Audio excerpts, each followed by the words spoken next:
शुभ मुहूर्त आया, रोजाना की जिंदगी में झूमने के बहाने मिले हैं। शुभ मुहूर्त आया, हीरो साथ लाया, शुभ मुहूर्त आया, हीरो साथ लाया, साथ लाया।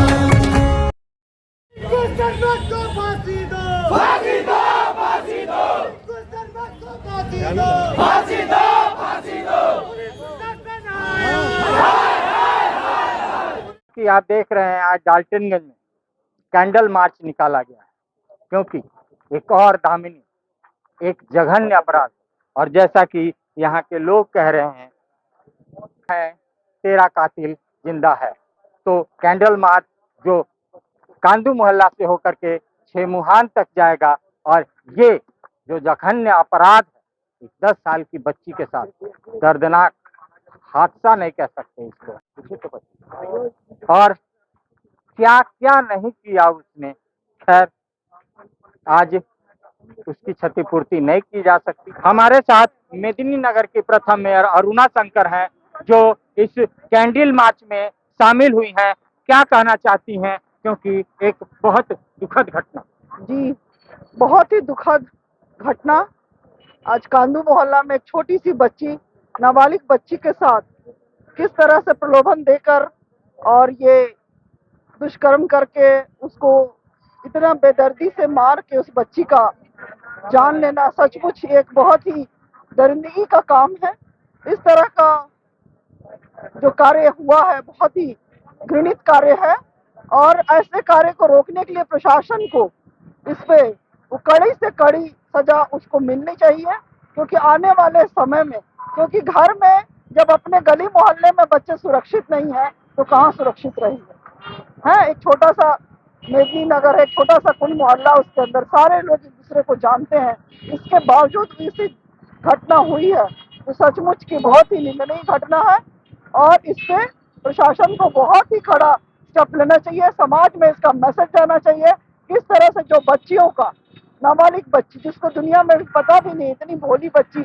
आज हम नवरात्रि की पूजा कर रहे हैं, नौ दुर्गा की हम पूजा करते हैं, जहाँ कंजक को देवी के रूप में मानते हैं, वहाँ पर इस तरह का जो व्यवहार होना जो दर्शाता है कि हम जो मानसिकता को बता रहा है। और आने वाले समय में जो है ऐसा उनको कड़ा सजा होना चाहिए कि आने वाले समय में सबको इसका सबक मिले।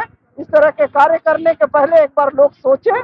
और बहुत ही दुखद, एक छोटी बच्ची को किस तरह से ले जाकर उसका रेप करके और उसको किस तरह मारा काटा गया इतना दरिंदगी से, मतलब सोच के भी मतलब बहुत ही रूह कांप जा रहा है आदमी का। तो आने वाले समय में इसके लिए इतनी बड़ी कड़ा, ये जो रेप के लिए जो बच्चियों के साथ जो दुष्कर्म करने के बाद उसकी निर्मम हत्या जो करी गई, आने वाले समय में लोग इस तरह करने के लिए सोचे। इसके लिए कोई कड़ा स्टेप कानून बनना चाहिए कि बिल्कुल उसका कोई सुनवाई न हो, सीधे ऐसे दरिंदों को फांसी की सजा होनी चाहिए। समाज के बीच में मैसेज जाना कि इस तरह का यदि कोई कार्य करता है तो बचने वाला नहीं। तो जैसा कि मेदिनीनगर के प्रथम मेयर का एक ही कहना है कि ऐसे लोगों को फांसी की सजा उससे कम नहीं होना चाहिए, क्योंकि शहर को गंदा करने का काम करते हैं, और एक माँ खुद है। और इसकी जो जैसा कि इन्होंने कहा, पुलिस को इसमें आगे बढ़ करके कार्रवाई करनी चाहिए। पलामू को सर्वसार करता आशीष जी, ये जघन्य अपराध क्या कहना चाहेंगे। आज पलामू ने कैंडल मार्च निकाला। देखिए दिवाकर भैया, इस विभत्स दुर्दांत घटना के बारे में जितना कहा जाए उतना कम है। आप उस परिस्थिति की कल्पना नहीं कर सकते हैं। उस छोटी सी बच्ची पे, नाबालिग, मूक और मानसिक रूप से विक्षिप्त बच्ची पे क्या गुजरा होगा उस जाहिल के वजह से। हम और आप अगर उस परिस्थिति की कल्पना भी करेंगे ना तो हमारा आपका रूह कांप जाएगा। मैंने जब देखा, और देखने के बाद जब कल मैं दाह संस्कार में शामिल हुआ था, देखिए मेरा गला भारी हो जा रहा है। मैंने देखा, देखने के बाद कलेजा कांप गया। पलामू ने पहले ऐसी घटना नहीं देखी। और बताइए ना, आदमी किस पे विश्वास करेगा? अगर हम आस पड़ोस, घर परिवार, गोद पे विश्वास नहीं करेंगे अगर अगल बगल में रहने वाले लोगों के दिमाग में इतनी जाहिलियत पल रही है, ऐसी विक्षिप्त मानसिकता पल रही है, तो ये कहीं ना कहीं बीइंग अ सिविल सोसाइटी हमारी भी जिम्मेदारी है कि हम अपने बच्चों की देखभाल उचित रूप से करें और एक इस तरह की काउंसलिंग की प्रक्रिया रखें और सब समाज को एक जो है ना माने मूलभूत ढांचा में कुछ न कुछ हम लोगों को जरूरी बदलाव करने की आवश्यकता है। मैंने आज पलामू पुलिस अधीक्षक महोदया से बात भी किया, इस पर मैंने ज्ञापन भी दिया है। उन्होंने बताया है कि जो आरोपी है वो गिरफ्तार है और गिरफ्त में होने के बाद वो इलाजरत है।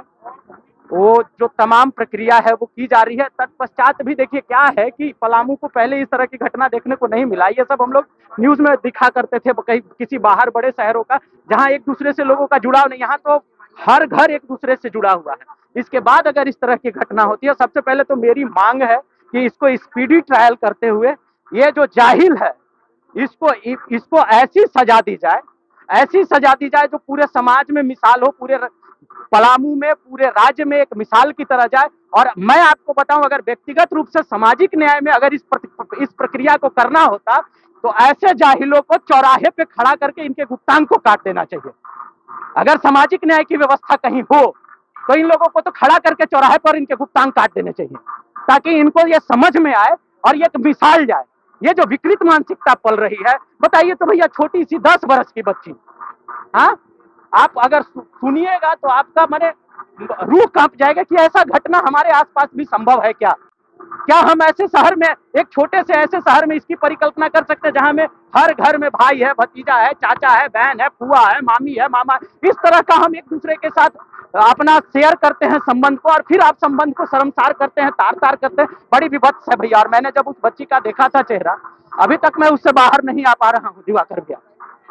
ये जाहिल, इसको तो टांगना चाहिए चौराहे पे और कम से कम सजा इसको फांसी होनी चाहिए। ये मेरा व्यक्तिगत मांग है और मैं इस मांग के लिए तत्पर हूं और इसके लिए लड़ूंगा जहां तक लड़ना होगा।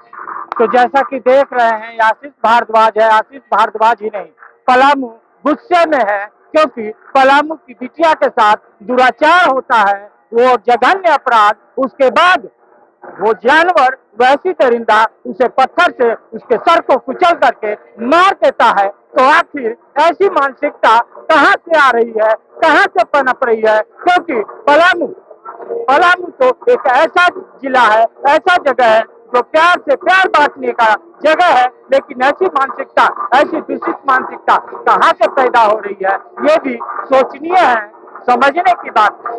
गुस्से में है और आज उसी गुस्से की वजह आज कैंडल मार्च, जैसा कि आपने देखा, सैकड़ों नहीं हजारों की भीड़ थी। क्या कहना चाहिए? ये मैं इनकी भावना से बिल्कुल सहमत हूँ और इसमें एक यूज पकड़ा जा चुका है और इनकी भावना से सहमत होते हुए हर प्रकार का जो मैं साइंटिफिक अनुसंधान जो होना चाहिए, हम लोग इसमें पूरी तरह से साइंटिफिक अनुसंधान कर रहे हैं और ये साइंटिफिक अनुसंधान कर करके जो हम लोग ये मान रहे हैं कि जो रिग्रेस जितना जो पनिशमेंट हम लोग दिला सकते हैं इसमें, वो मैक्सिमम पनिशमेंट दिलवाएंगे।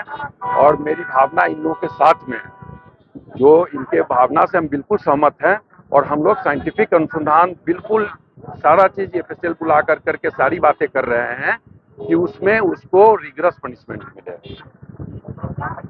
तो जैसा कि देखा, मणिभूषण सर हैं, एसडीपीओ हैं पलामू के, मेदिनीनगर के। इन्होंने कहा कि वो बचेगा नहीं, जो होगा कानून की तरफ से वो उसको सजा मिलेगी। तो जैसा कि आप देख रहे हैं, यहाँ पलामू की बेटी के इंसाफ के लिए कैंडल मार्च निकली है और ये पूरा छेमुहान, मैं कैमरामैन से कहूंगा कि ये पूरा छेमुहान को दिखाएं। पूरा छेमुहान चारों तरफ खचाखच भरा हुआ है, क्योंकि पलामू की बेटी के साथ दुष्कर्म, जघन्य अपराध, उसके बाद पुलिसिया कार्रवाई, उसके बाद जैसा कि देखा जा रहा है, ये जो पलामू है वो गुस्से में है और गुस्से में इसलिए है कि अभी तक संतोषजनक जो कार्रवाई है वो नहीं हो पाई है। इसलिए यहाँ पे लोग आज कैंडल मार्च निकाल रहे हैं। आगे की रणनीति क्या होगी वो देखने वाली होगी, लेकिन इस कैंडल मार्च में आधा पलामू दिखा, सब गुस्से में थे और सब इंसाफ मांग रहे थे। सबका एक ही कहना था कि ऐसे दरिंदों को जिंदा नहीं छोड़ा जाए।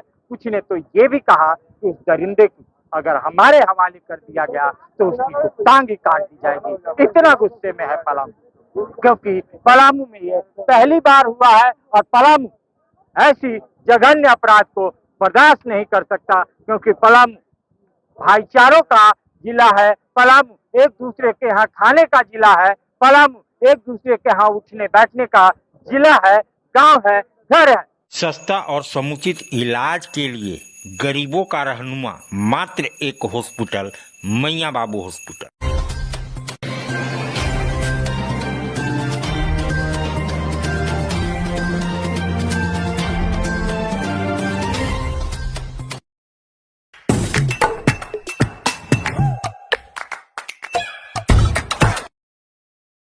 आज आप दिल्ली दरबार आए हैं। दिल्ली दरबार अपने आप में पूरे डाल्टनगंज को समेटने के लिए तैयार है, क्योंकि गांधी उद्यान पार्क में दिल्ली दरबार जब से आया है रौनक बढ़ गई है।